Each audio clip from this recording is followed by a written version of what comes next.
أعوذ بالله من الشيطان الرجيم. بسم الله الرحمن الرحيم.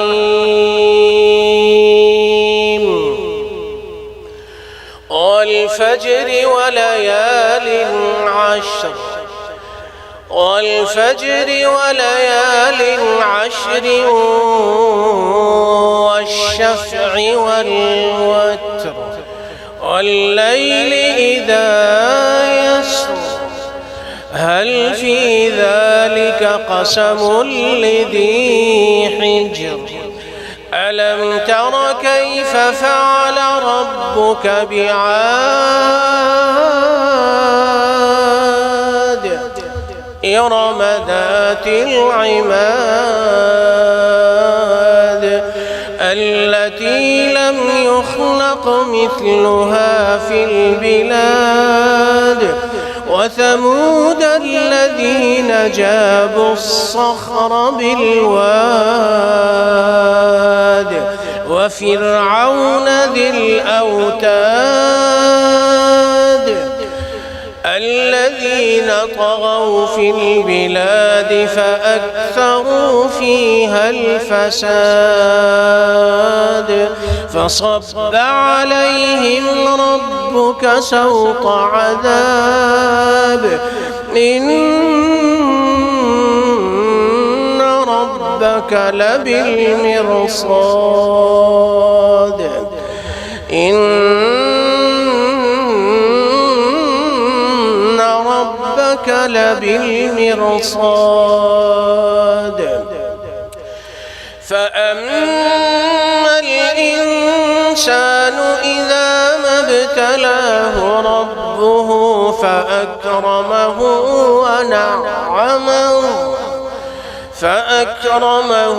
ونعمه فيقول ربي أكرمن وأما إذا ما ابتلاه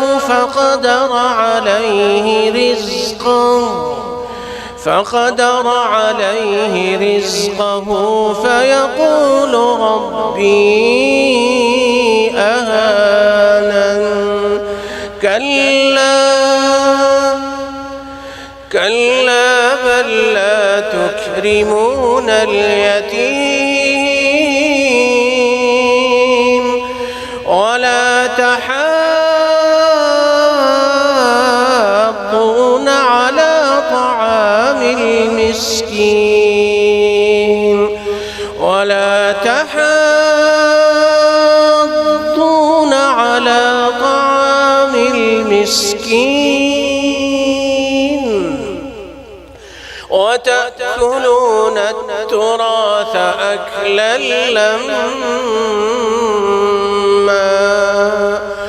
وتأكلون التراث أكلا لما وتحبون المال حبا جما.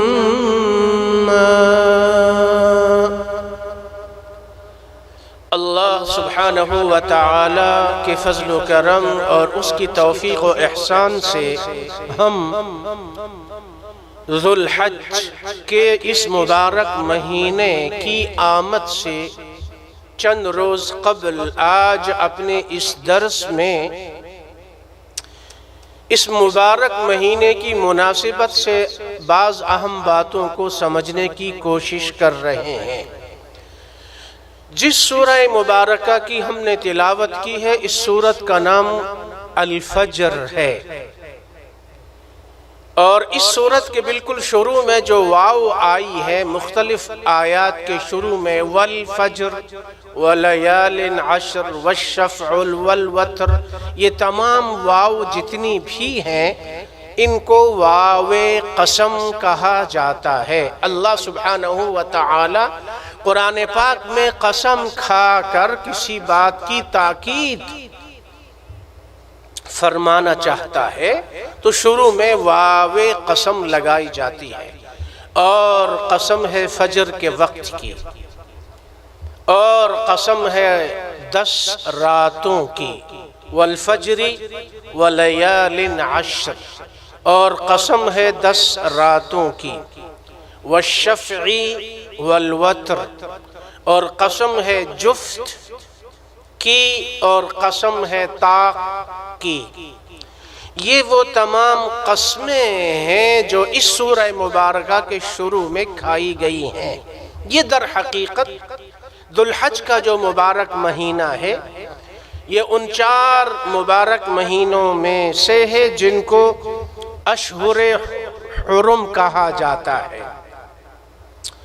سورہ توبہ میں اللہ کا یہ ارشاد مبارک ہے کہ مہینوں کی تعداد 12 ہے، اور ان میں کے پھر 4 حرمت والے مہینے ہیں۔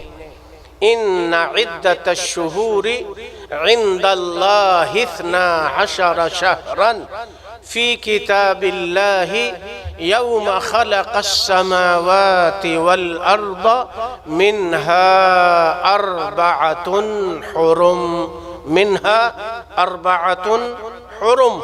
سورہ توبہ کی یہ آیت نمبر 36 بتا رہی ہے، اللہ سبحانہ و تعالی نے فرمایا کہ 12 مہینے ہیں سال کے، اور ان 12 مہینوں میں 4 مہینے حرمت والے ہیں۔ یہ 4 مہینے عظمت والے ہیں، یہ 4 مہینے حرمت والے ہیں، یہ 4 مہینے فضیلت والے ہیں، یہ 4 مہینے مبارک مہینے ہیں۔ ان 4 مہینوں میں امت مسلمہ کے ہر کلمہ پڑھنے والے مسلمان کی یہ ذمہ داری ہے کہ ان 4 مہینوں میں کثرت سے عبادت کرے، کثرت سے نیکیاں انجام دے، اور ان مبارک مہینوں کی حرمت کا، عزت کا، عظمت کا، تعظیم کا خیال رکھے۔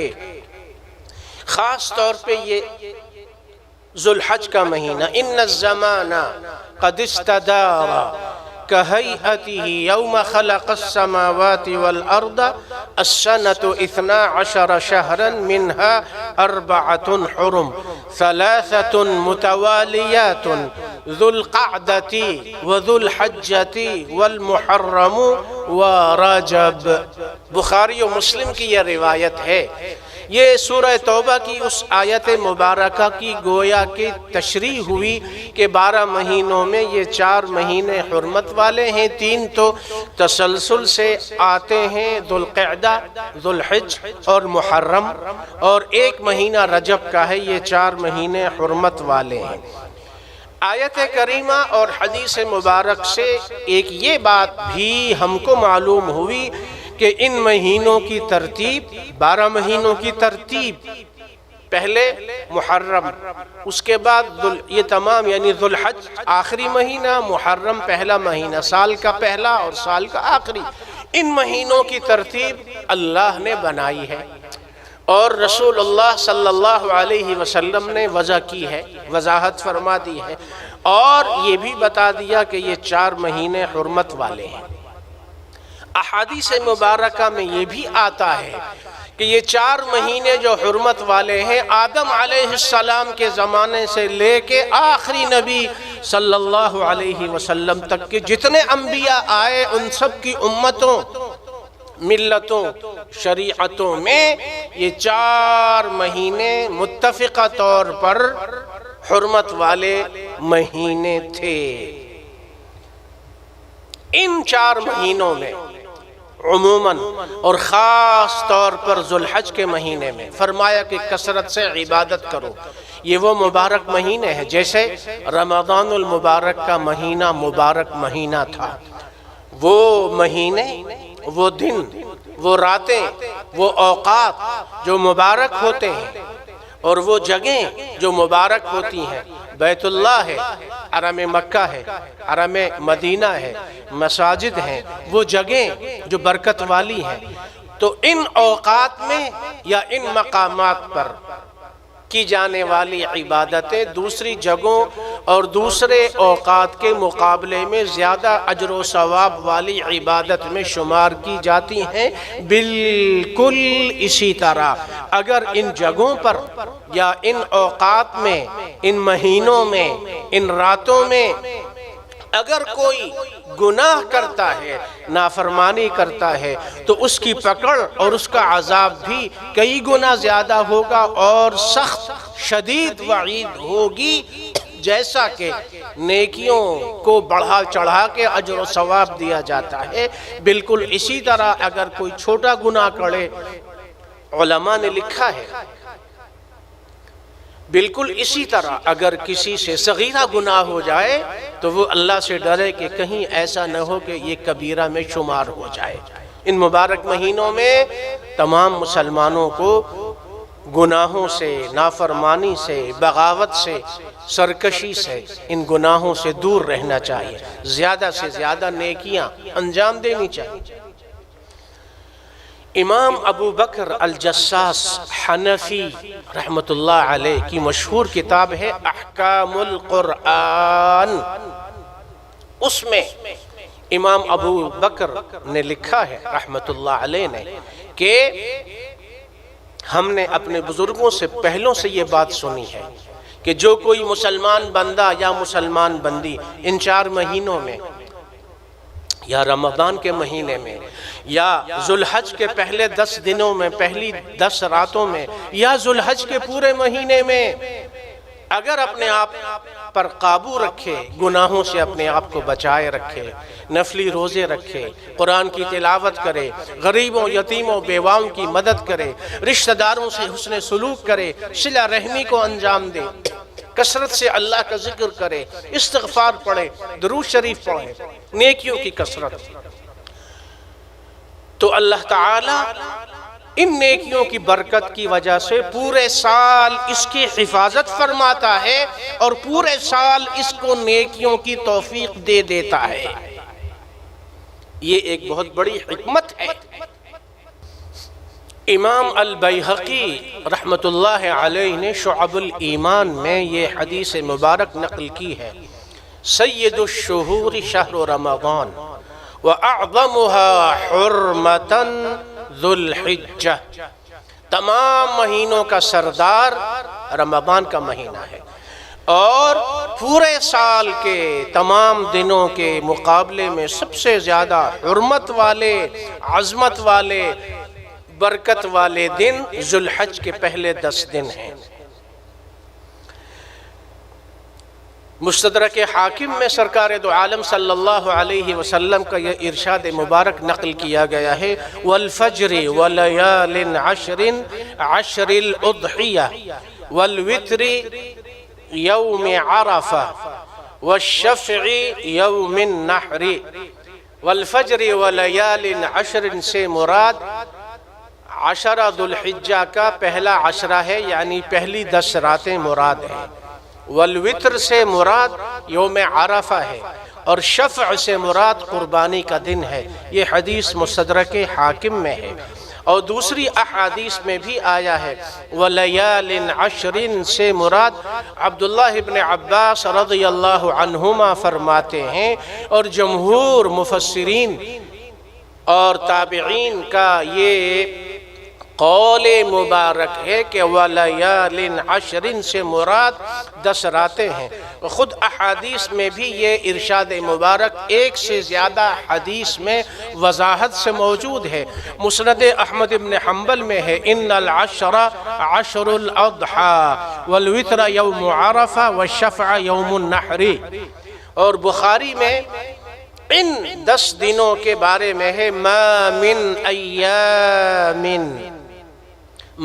ایام العمل الصالح فيها احب الى الله من هذه الايام، يعني الايام العشر۔ قالوا ولا الجهاد يا رسول الله؟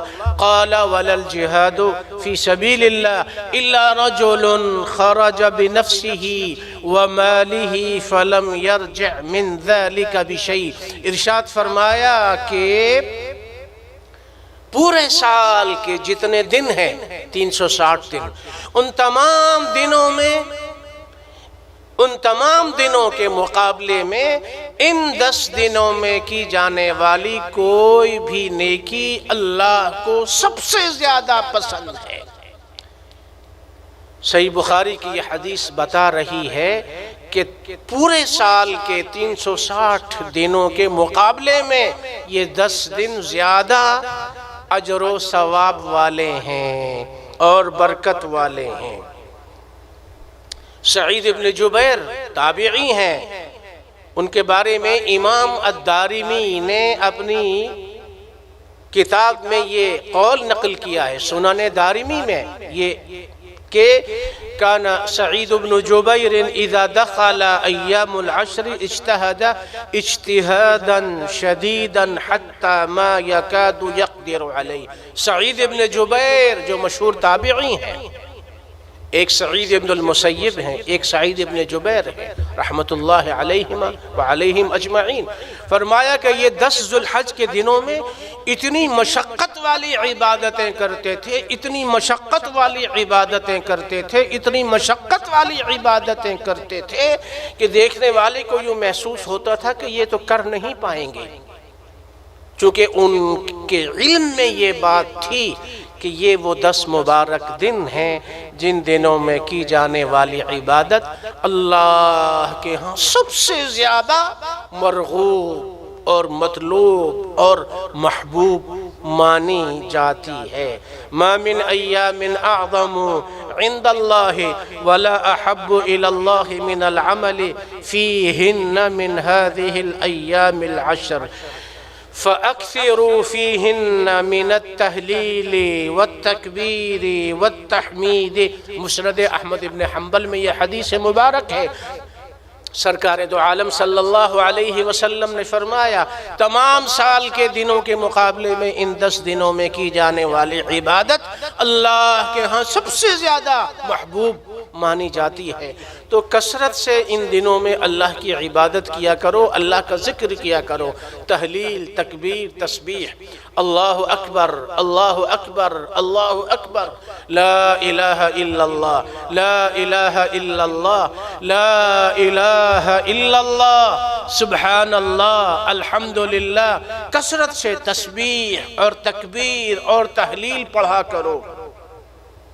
اور خود قرآن پاک میں ان دنوں کے بارے میں سورہ بقرہ میں بھی ہے اور سورہ الحج میں بھی ہے کہ وَيَذْكُرُ اسْمَ اللَّهِ فِي أَيَّامٍ مَعْلُومَاتٍ، اور سورہ بقرہ میں ہے وَاذْكُرُوا اللَّهَ فِي أَيَّامٍ مَعْدُودَاتٍ، اور ان ایام معدودات سے مراد 10 ذو الحجہ عموماً ہے اور ایام تشریق خصوصاً ہے، 9 ذو الحج سے لے کے 13 ذو الحج تک۔ تو یہ ذو الحج کے جو مبارک 10 دن ہیں، یوں سمجھ لیجئے کہ دوبارہ رمضان آ گیا۔ نفلی روزہ دن میں رکھو، رات کو قیام اور نوافل اور تہجد والی عبادت کرو، صدقہ اور خیرات کثرت سے کرو، صلہ رحمی، رشتہ داروں کے حقوق ادا کرو، گھر والوں، والدین، اولاد، بہن بھائیوں کے حقوق ادا کرو، غریبوں، یتیموں، بیواؤں کی مدد کرو، بیماروں کی عیادت کرو، جو پریشان ہیں ان کی مدد کرو، اللہ کی عبادت کرو، کثرت سے استغفار پڑھو، درود شریف کی کثرت رکھو، قرآن پاک کی تلاوت کی کثرت رکھو، نوافل کی ادائیگی کی کثرت رکھو، اور اگر اللہ نے ہمت اور استطاعت دی ہے تو ان 10 دنوں میں نفلی روزوں کی کثرت رکھو۔ یہ وہ 10 دن ہیں سال بھر کے تمام دنوں کے مقابلے میں زیادہ اجر و ثواب والے ہیں، حرمت والے ایام، عظمت والے ایام۔ یہی وہ 10 دن ہیں کہ اس زمین پر آباد کونے کونے سے آیا ہوا اللہ کا مہمان منی اور مکہ اور مدینہ میں حاضر ہے۔ یہ مبارک دن ہے۔ والسماء ذات البروج واليوم الموعود وشاہد ومشہود، یہ جو قسمیں کھائی گئی ہیں سورہ بروج میں، یہاں پر بھی ارشاد فرمایا کہ یوم موعود، امام ترمذی نے اپنی سنن میں یہ حدیث نقل کی ہے، ارشاد فرمایا الیوم الموعود یوم القیامہ والیوم المشہود یوم عرفہ والشاہد یوم الجمعہ۔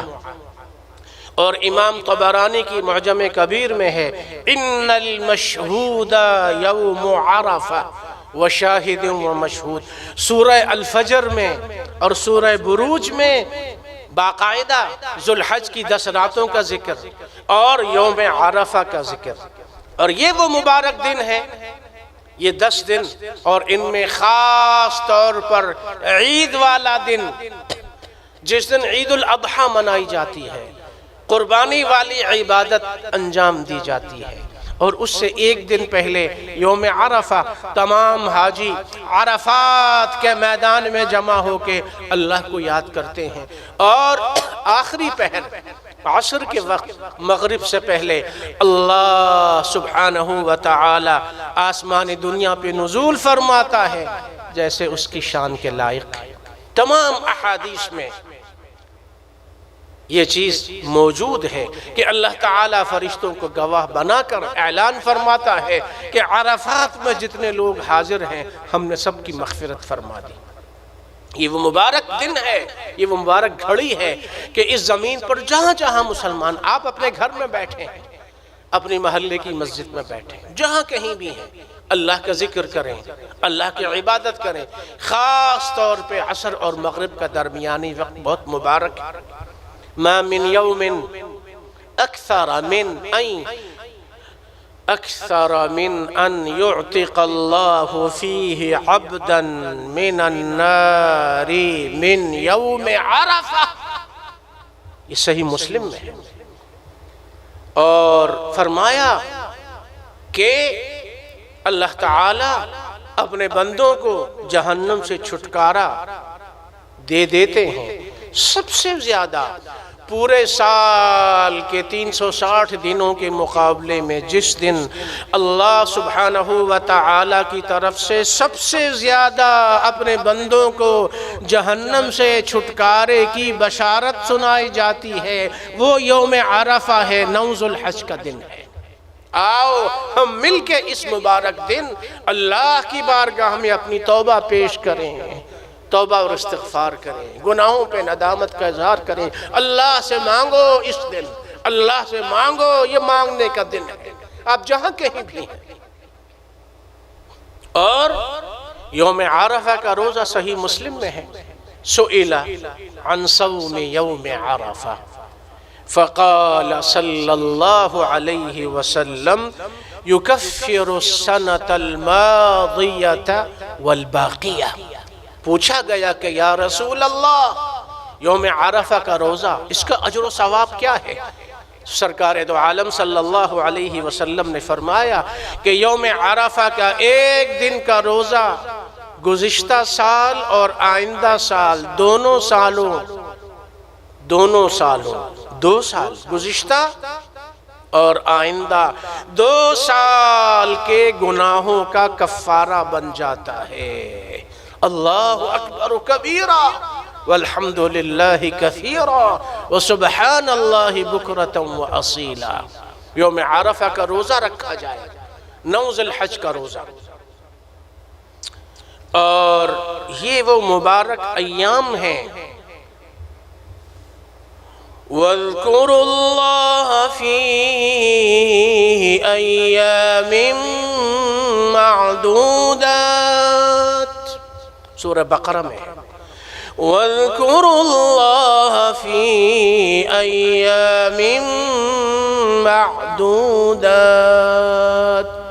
ان گنے ہوئے دنوں میں اللہ کا کثرت سے ذکر کرو۔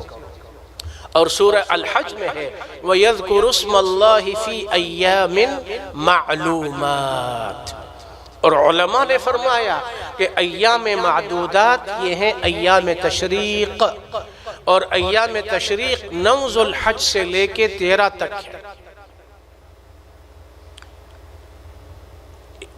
امام بخاری رحمہ اللہ تعالی نے یہ قول نقل کیا ہے عبداللہ ابن عباس رضی اللہ عنہما کا، وَاذْكُرُ اللَّهَ فِي أَيَّامٍ مَعْلُومَاتٍ أَيَّامُ الْعَشْرِ وَالْأَيَّامُ الْمَعْدُودَاتِ أَيَّامُ التَّشْرِيقِ۔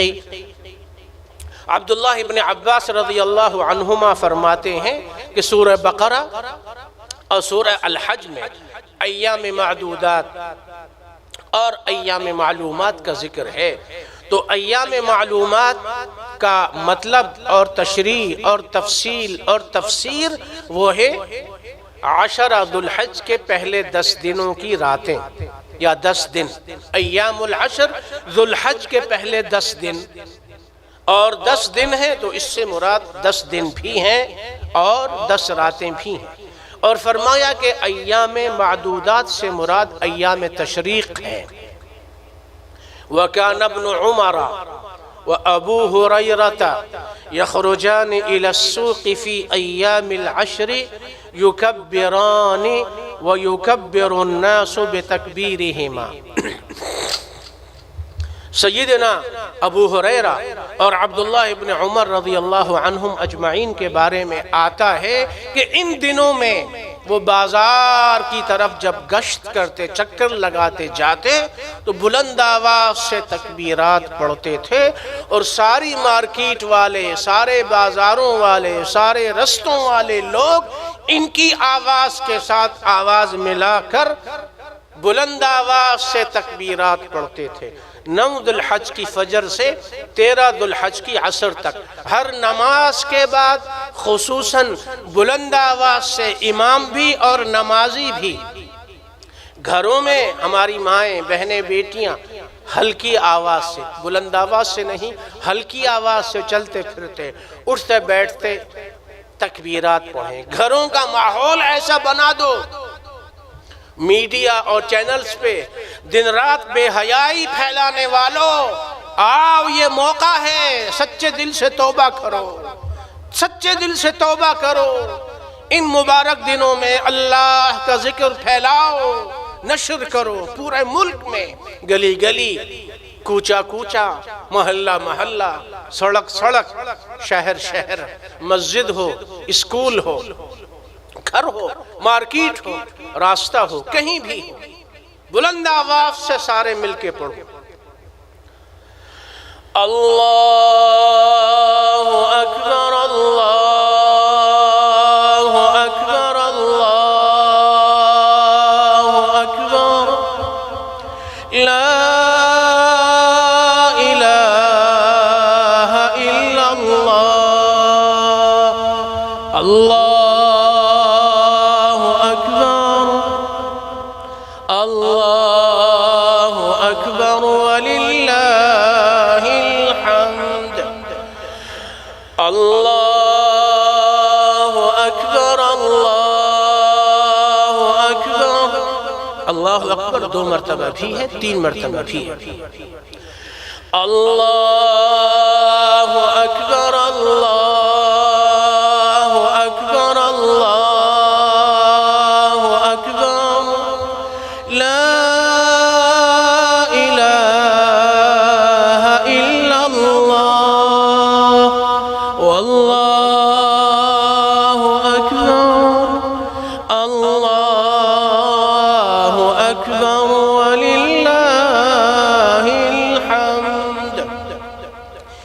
تکبیرات مختلف احادیث میں وارد ہوئی ہیں۔ ایام تشریق، یوم عرفہ 9 ذوالحج کی فجر کے بعد سے لے کر 13 ذوالحج کی عصر تک حجاج کرام بھی پڑھیں گے اور تمام مسلمان پڑھیں گے۔ پوری امت اس پیغام کو پھیلا دے، اللہ کی بڑائی کو بیان کرو، اللہ کی توحید کو بیان کرو، اللہ کی عظمت کو بیان کرو، اللہ کی بڑائی کو بیان کرو، تاکہ تمہارے شہروں میں، ملکوں میں برکت آئے، امن و امان آئے، دہشت گردی ختم ہو، بدامنی ختم ہو، آپس میں پھوٹ پڑ گئی ہے، انتشار، جھگڑے، فساد برپا ہو گئے ہیں، یہ سب ختم ہو جائیں، ایک کلمہ پڑھنے والا دوسرے کلمہ پڑھنے والے کا بھائی بن جائے۔ اللہ کا ذکر کثرت سے کرو، دیکھو اللہ کی طرف سے کیسی بہاریں آتی ہیں، برکتیں نازل ہوتی ہیں۔ یہ مبارک دن اللہ کی طرف سے موقع دیا گیا ہے کہ اللہ کی عبادت والے عہد کو خاص طور پہ انجام دو۔ امیر المؤمنین سیدنا علی رضی اللہ عنہ کے بارے میں بھی آتا ہے، طبرانی کی معجم کبیر میں ہے کہ کان علی سیدنا علی امیر المؤمنین رضی اللہ عنہ كان يكبر من صلاة الفجر يوم عرفة إلى صلاة العصر من آخر أيام التشريق. اور یوم عرفہ کے بعد جو رات شروع ہوتی ہے یہ عید رات ہے. چاند رات بھی لوگ کہتے ہیں، عید رات. 9 ذی الحج ختم ہوا، حجاج کرام مزدلفہ میں ہیں، لیکن وہ لوگ جو باہر ہیں عید کی رات ہے. امام النووی رحمت اللہ علیہ نے صحیح مسلم کی شرح میں لکھا ہے اتفقوا على استحباب لیلتی العیدین انه يستحب احیاء لیلتی العیدین. اتفقوا على استحباب احیاء لیلتی العیدین. علماء نے اس بات پہ اتفاق کیا ہے کہ دونوں عیدوں کی راتیں مبارک ہیں. عید الفطر کی رات بھی مبارک ہے، عید الاضحیٰ کی رات بھی مبارک ہے. اس لیے ان دونوں راتوں میں خصوصیت کے ساتھ عبادت کی جائے، اللہ کا ذکر کیا جائے، بجائے اس کے کہ عید الفطر چھوٹی عید کی رات کو بازار میں، کھیل کود میں اور گناہوں میں خراب کیا جائے، بڑی عید کی رات کو منڈی بازار میں وقت ضائع کیا جائے. اس کے بجائے ان دونوں مبارک راتوں میں اللہ کی عبادت کرو، نوافل پڑھو، قرآن کی تلاوت کرو، دعا کرو، اللہ سے مانگو. یہ دونوں مبارک راتیں ہیں. من قام لیلتی العیدین محتسبا للہ لم يمت قلبه یوم تموت القلوب. ابن ماجہ میں ہے یہ حدیث.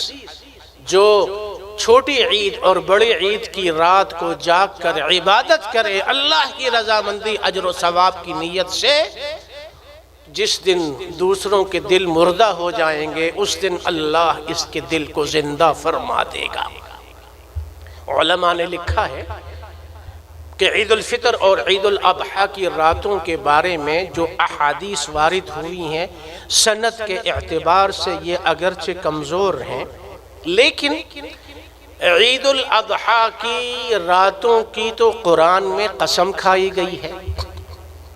تو جب 10 راتوں کی قسم کھائی جا رہی ہے تو اس کا کیا مطلب؟ اس کا مطلب یہی ہے کہ یہ رات فضیلت والی ہے. اور دوسری بات علماء نے یہ لکھی ہے کہ فضائل کے باب میں ضعیف حدیث کو بھی علماء امت نے اور محدثین نے قبول کیا ہے.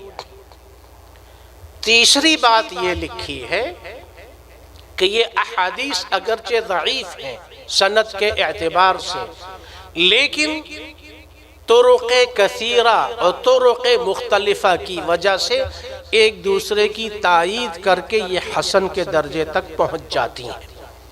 چوتھی بات علماء نے یہ لکھی ہے کہ چونکہ جمہور علماء امت نے شروع سے لے کے آج تک ان احادیث کو قبول کیا ہے، اس لیے امت کو بھی ان احادیث کو قبول کر لینا چاہیے. عید کا دن آیا، یہ مبارک دن ہے. رسول اللہ صلی اللہ علیہ وسلم نے فرمایا کہ اللہ سبحانہ و تعالی نے تم لوگوں کو 2 خوشی کے دن دیے ہیں، اور اسلام میں جب خوشی کا نام آتا ہے تو جان لیجئے کہ خوشی سے مراد عبادت ہوتی ہے، اور شکر مراد ہوتا ہے. خوشی کا معنی اللہ کی نعمتوں پر شکر ادا کیا جائے. عید کے دن غسل کیا جاتا ہے، طہارت حاصل کی جاتی ہے، اچھے کپڑے پہنے جاتے ہیں، خوشبو لگائی جاتی ہے، مسواک کی جاتی ہے، اور تمام مسلمان جمع ہو کر عید کی نماز ادا کرتے ہیں. احادیث میں یہ چیز موجود ہے. اور اگر فتنے کا اندیشہ نہیں ہے، پردے کی پابندی ہے، تو خواتین کو بھی عیدگاہ میں لے جایا جائے تاکہ وہ بھی عید کی نماز ادا کریں. شرط یہ ہے کہ بے پردگی نہ ہو، اور فتنے کا اندیشہ نہ ہو۔ رسول اللہ صلی اللہ علیہ وسلم عید الفطر اور عید الاضحیٰ کی نماز میں خطبہ دیتے اور نماز پڑھاتے اور واعظ و نصیحت کرتے، آخرت کی یاد دلاتے، اللہ کی نعمتوں پہ شکر ادا کرنے کی تلقین فرمایا کرتے تھے۔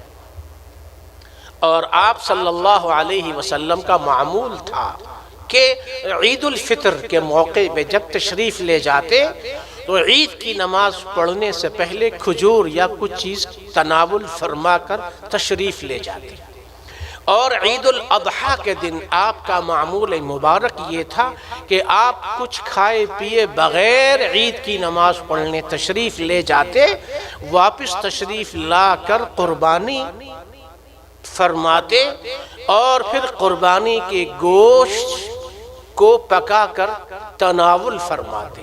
کان لا یخرج یوم الفطر حتی یأکل وکان لا یأکل یوم النحر حتی یرجع۔ اور مسند احمد بن حنبل میں ہے ولا یأکل یوم الاضحیٰ حتی یرجع فیأکل من اضحیتہ، اپنی قربانی کا گوشت اپنے دن کا یعنی صبح کے وقت سرکار دو عالم صلی اللہ علیہ وسلم عید الاضحیٰ کے دن کچھ بھی نہیں کھاتے تھے، اپنی قربانی کے گوشت سے ناشتے اور کھانے کا آغاز فرماتے تھے۔ نماز کے لیے جاتے ہوئے ایک راستے سے جانا اگر ممکن ہو پیدل جانا، دوسرے راستے سے پیدل آنا اگر ممکن ہو تو یہ سنت ہے۔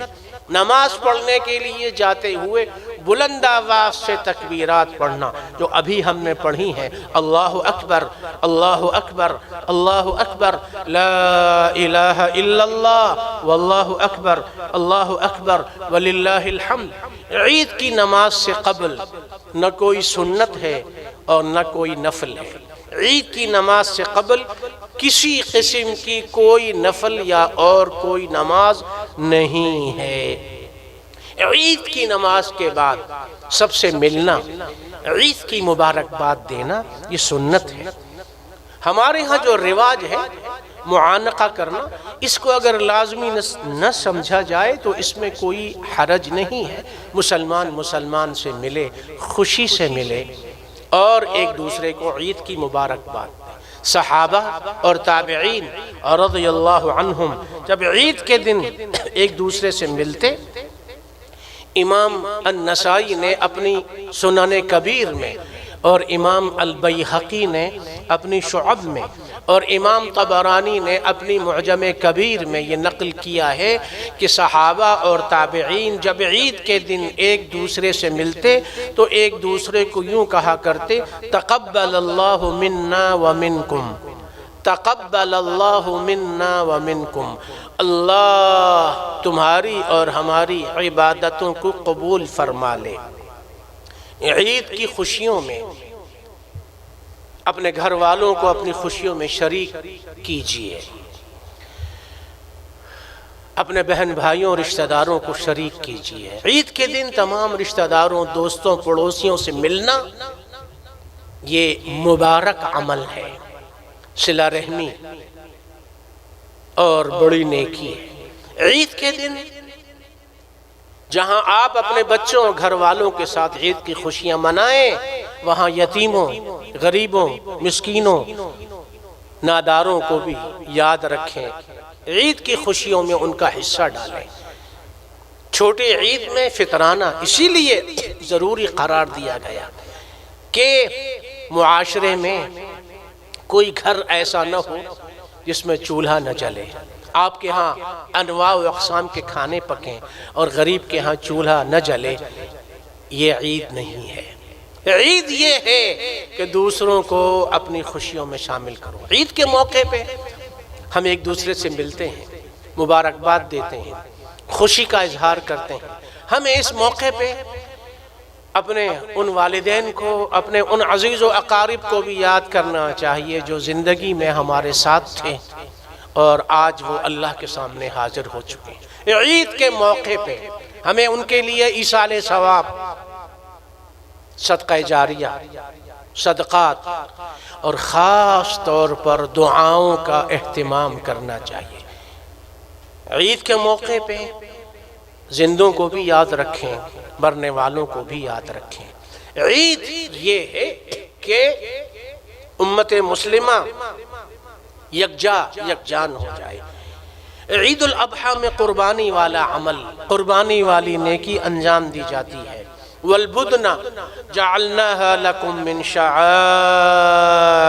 اللہ، جانوروں کی قربانی یہ دین کی پہچان ہے۔ لن ينال الله لحومها ولا دماؤها ولكن يناله التقوى منكم۔ سورہ الحج میں فرمایا اللہ کو تمہارے قربانی کے جانوروں کے خون اور گوشت کی ضرورت نہیں، وہ تو تمہارا تقوی اور تمہاری نیت اور ارادے کو دیکھنا چاہتا ہے۔ عید کی قربانی یہ بتاتی ہے کہ حقیقی مسلمان وہ ہے جو اللہ کی رضا کی خاطر جب جانور قربان کر سکتا ہے، تو جب اللہ کا حکم آئے تو اپنے نفس کی خواہشات کو بھی قربان کرو۔ اللہ کے دین کے غلبے کے لیے، اللہ کے دین کی خاطر مال خرچ کرو، جان خرچ کرو۔ قربانی کا مفہوم صرف یہ نہیں ہے کہ جانور ذبح کرو اور اپنے نفس کی خواہشات کی قربانی نہ دو۔ حقیقی قربانی یہ ہے کہ اللہ کی نافرمانی کو چھوڑ دو، دین والے بن جاؤ، دین والوں کے ساتھی اور ہم نوا بن جاؤ۔ ہمارے آقا صلی اللہ علیہ وسلم کے بابا ابراہیم کی قربانی کو یاد کرو۔ فَبَشَّرْنَاهُ بِغُلَامٍ حَلِيمٍ فَلَمَّا بَلَغَ مَعَهُ السَّعْيُ، سورہ صافات میں ہے۔ ابراہیم علیہ السلام کی قربانی کو دیکھو کہ اپنے بیٹے کو اللہ کی خاطر ذبح کر رہے ہیں۔ وَفَدَيْنَاهُ بِذِبْحٍ عَظِيمٍ۔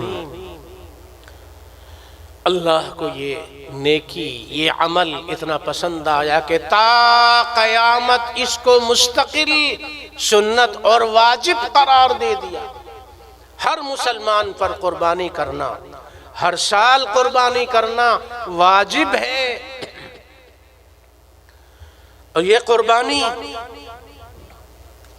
اتنی ہی پرانی ہے جتنی انسان کی تاریخ پرانی ہے۔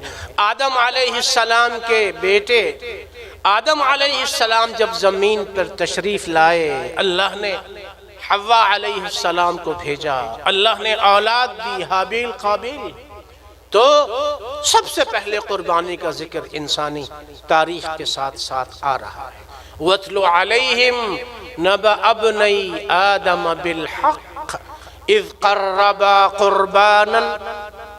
قرآن میں یہاں قربانی کو قربانی کہا گیا، ہم بھی کہتے ہیں قربانی۔ اذ قربا قربانا، جب انہوں نے قربانی پیش کی۔ قربانی وہ نیکی ہے جو آدم علیہ السلام کے زمانے سے لے کے آج تک چلی آ رہی ہے۔ اس لیے یہ ممکن نہیں ہے کہ کوئی مسلمان طاقت رکھتا ہو اور اس کے باوجود وہ قربانی نہ کرے۔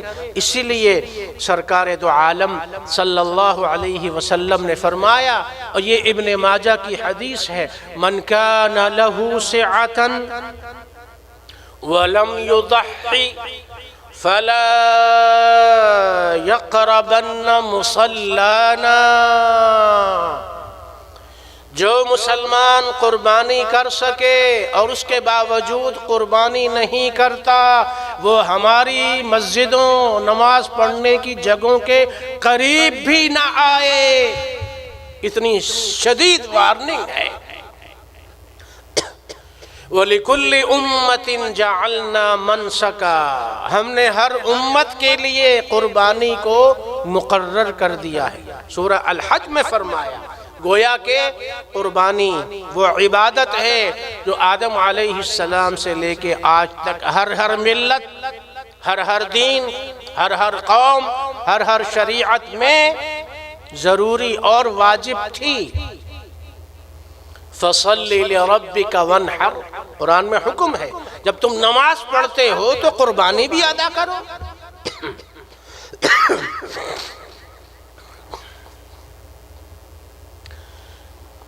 قال صلى الله عليه وسلم إن أول ما نبدأ به من يومنا هذا أن نصلي ثم نرجع فننحر. بخاری میں اور مسلم میں اور دوسری کتب میں یہ احادیث موجود ہیں. سرکار دو عالم صلی اللہ علیہ وسلم نے فرمایا آج کے دن ہم پہلے عید کی نماز پڑھتے ہیں اور اس کے بعد پھر ہم قربانی کرتے ہیں.